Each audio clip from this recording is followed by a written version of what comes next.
നമസ്കാരം. കോടതിയുടെ ചില പരാമർശങ്ങൾ നമ്മളെപ്പോലും ചിരിപ്പിക്കും.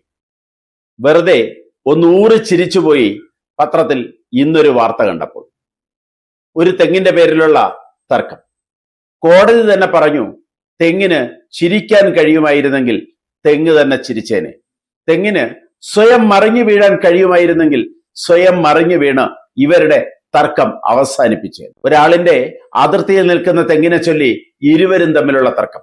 തിരുവനന്തപുരം കരകുളത്തുള്ള ഗോപിനാഥും രഞ്ജിത്തുമാണ് തെങ്ങിന്റെ പേരിൽ തമ്മിലിടിച്ച് കോടതി വരാന്തകളിൽ കയറിയിറങ്ങുന്നത്. രഞ്ജിത്തിന്റെ ഉടമസ്ഥതയിലുള്ള തെങ്ങ് വെട്ടിമാറ്റണം എന്നാണ് ഗോപിനാഥിന്റെ ആവശ്യം. തന്റെ വീട്ടിലേക്ക് മറിഞ്ഞു നിൽക്കുന്നു, അല്ലെങ്കിൽ തന്റെ വീട്ടിലേക്ക് വീഴാൻ സാധ്യതയുണ്ട്, അതുകൊണ്ട് തെങ്ങ് വെട്ടിമാറ്റണം എന്നാണ് ഗോപിനാഥിന്റെ ആവശ്യം. അയൽവാസിയുടെ തെങ്ങ് തന്റെ വീടിനും തനിക്കും കുടുംബാംഗങ്ങൾക്കും ജീവനും സ്വത്തിനും ഭീഷണിയാണ് എന്ന് കാട്ടി വിവിധ തലത്തിൽ നൽകിയ ഹർജികൾ അവസാനം കോടതിയിലെത്തി. കോടതി അധികൃതർ സ്വീകരിച്ച നടപടികൾ വിലയിരുത്താൻ തയ്യാറായി. വിലയിരുത്തിയപ്പോൾ തെങ്ങ് മറിയാൻ സാധ്യതയില്ല എന്നുള്ളതായിരുന്നു കോടതിക്ക് കിട്ടിയ റിപ്പോർട്ട്.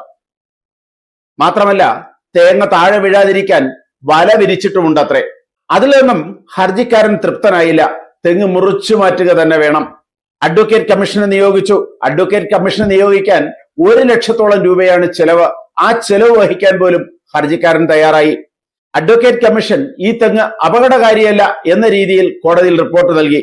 കോടതി ഇരുവരെയും വിളിച്ചു. ഒന്ന് ചായ കുടിച്ച് പ്രശ്നം പരിഹരിക്കാൻ നിർദ്ദേശിച്ചു. മാത്രമല്ല, ഹർജിക്കാരന് പിഴ ചുമത്തേണ്ടതാണ് എന്നും. എന്നാൽ ഹർജിക്കാരന്റെ വാശി കോടതി കാണിക്കുന്നില്ല.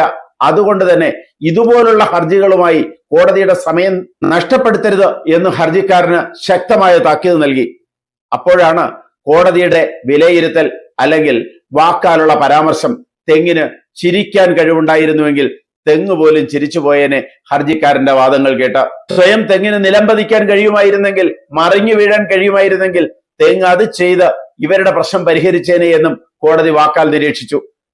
ഈ പരിഹാസം കേട്ടെങ്കിലും ഈ അയൽക്കാർ ഒന്നാകണം. മാത്രവുമല്ല, കോടതി ഇത്രയും കൂടി പറഞ്ഞു വെച്ചു, ഒരാവശ്യം വന്നാൽ അയൽക്കാരനെ കാണൂ. ഒരത്യാവശ്യത്തിന് വിളിച്ചാലെത്തേണ്ടത് അയൽക്കാരനാണ്, അതെങ്കിലും ശ്രദ്ധിക്കണം എന്ന് കോടതി പറഞ്ഞു വെച്ചു. ചെറിയൊരു അഡ്ജസ്റ്റ്മെന്റിന് തയ്യാറാകാതെ അയൽവാസികൾ തമ്മിൽ ശത്രുത പുലർത്തുമ്പോൾ കോടതിയുടെ ഈ പരാമർശങ്ങൾ ദയവായി ശ്രദ്ധയിൽപ്പെടുക. എല്ലാവരുടെയും മനസ്സിലേക്ക് എത്തുന്നതിന്, ചിന്തയിലേക്ക് എത്തുന്നതിനാണ് പത്രത്തിലെ ഈ വാർത്ത ഇന്ന് ഒരു പുനർവായനയായി നമ്മുടെ മുന്നിലേക്ക് എത്തിച്ചത്. കൂടുതൽ വാർത്തകളും വിശേഷങ്ങളുമായി ഉടൻ ദയവായി ഈ ചാനൽ സബ്സ്ക്രൈബ് ചെയ്യുക.